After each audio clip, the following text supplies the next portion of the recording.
Chers consommateurs de nos actualités, bienvenue. Agression de la République démocratique du Congo par le Rwanda. Plusieurs autres tentatives de résolution de conflits se signalent. Le comité provincial de sécurité alerte sur la manipulation de la communauté Tutsi congolaise par le Rwanda pour qu'elle quitte le Congo sous prétexte qu'elle serait sous menace d'autres communautés ethniques. Ceci ressort du compte rendu de la toute première réunion de ce comité provincial tenue à la soirée du mardi sous la présidence du gouverneur militaire, le lieutenant-général Ndima Constant.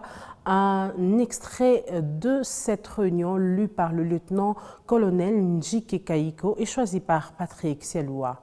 Le comité a examiné entre autres les conditions sécuritaires dans lesquelles se sont déroulées les fêtes de Noël et des Nouvel An. À cet effet, il a constaté que cette période festive s'est déroulée en toute quiétude sur toute l'étendue de la province du Nord Kivu, en dépit de quelques cas isolés d'insécurité observés. Et ce, grâce aux moyens tant matériels qu'humains déployés par les forces de défense et de sécurité.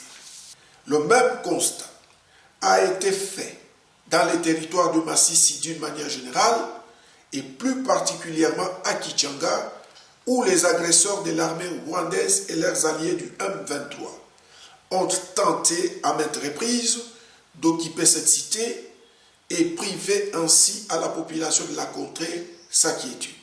Au cours de cette même réunion, le comité a constaté qu'il y avait ces derniers temps un déplacement massif de la population en majorité provenant de la communauté Tutsi congolaise vers le Rwanda.